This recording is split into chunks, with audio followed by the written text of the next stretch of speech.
Hello, my Jumpstart friends. It is Miss Sophia, and today we are reading a brand new story, The Lion and the Little Red Bird. I hope you are just as excited as I am, because I am so excited for you guys to read all about the lion and the little red bird and why his tail is bright green.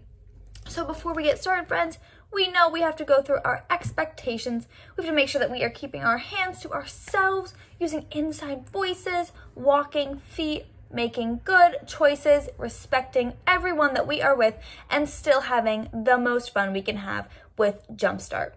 So you guys are going to meet with Miss Tony and talk a little bit about our storybook, and then you're going to read our story, The Lion and the Little Red Bird, with our friend Miss Nadi. And I will see you guys later.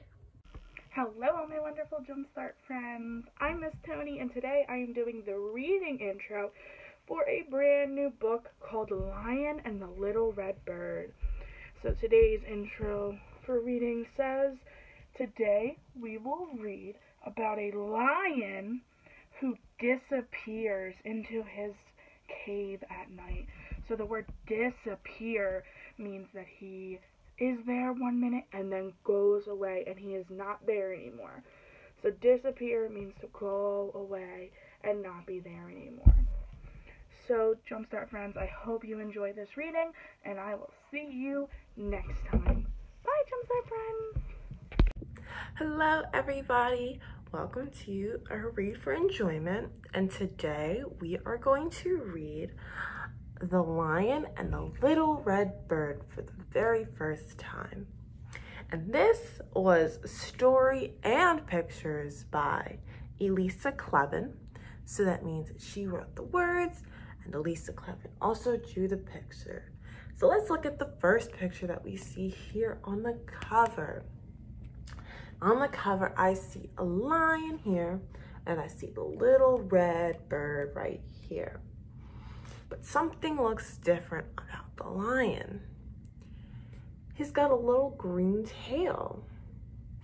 Most lions don't have green tails, and the bird seems confused by it. I wonder why. Maybe they'll tell us in the story. So let's start reading.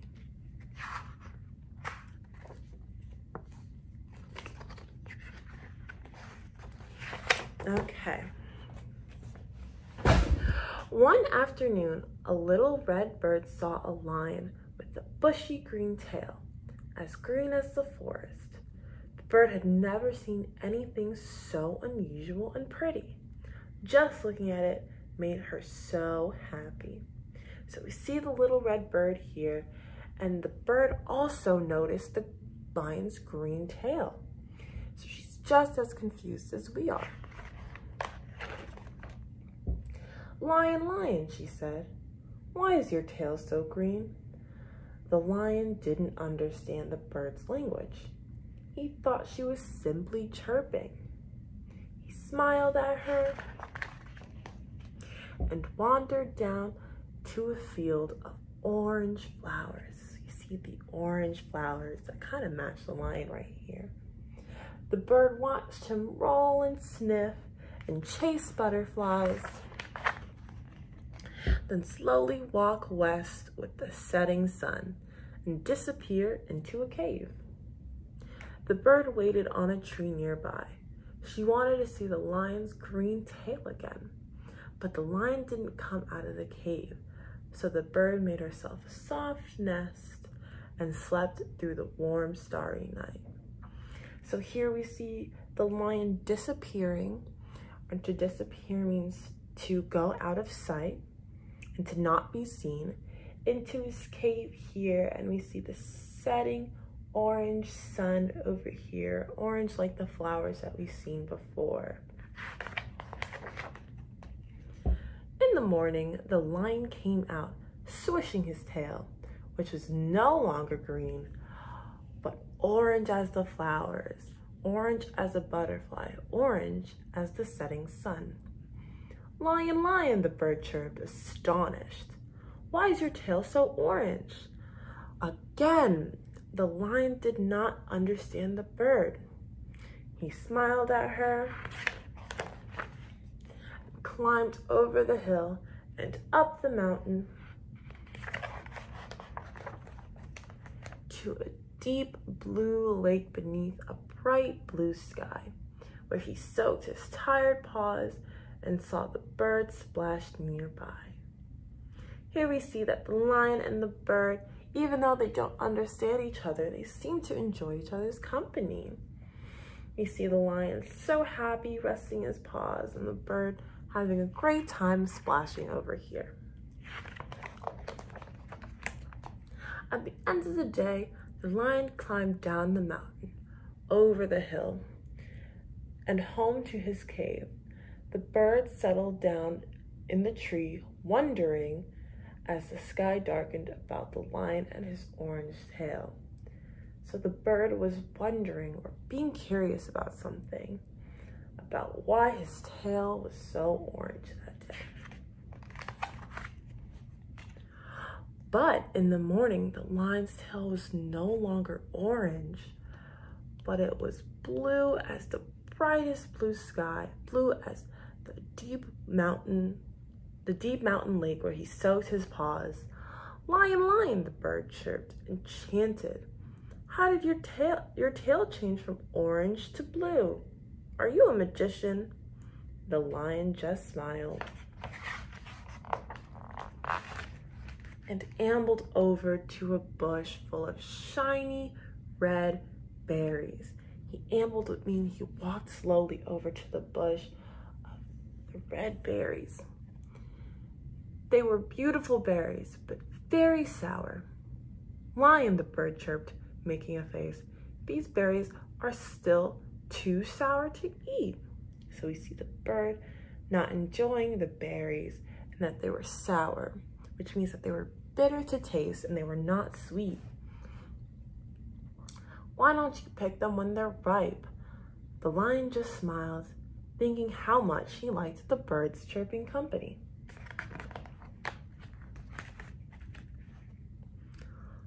All afternoon, the lion picked berries while the bird nibbled sunflower seeds nearby.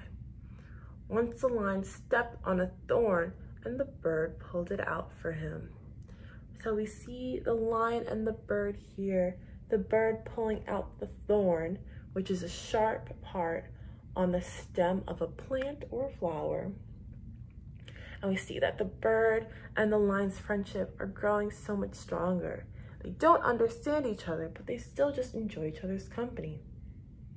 At sundown, or when the sun sets, the lion swished his tail goodbye and returned to his cave.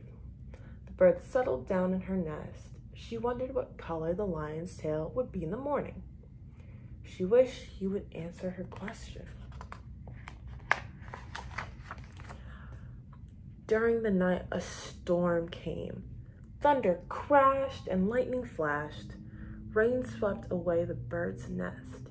Hearing the noise, the lion rushed out and raced up into the tree where the bird crouched, shivering and scared.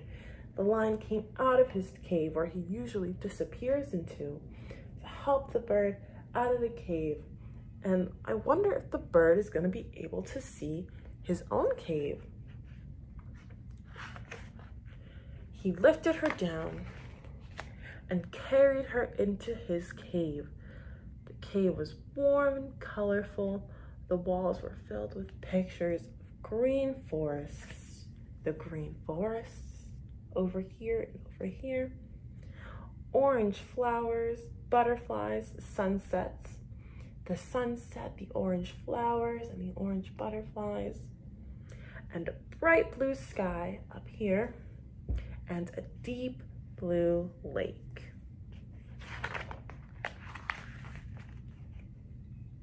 "Lion, lion," the bird chirped, delighted.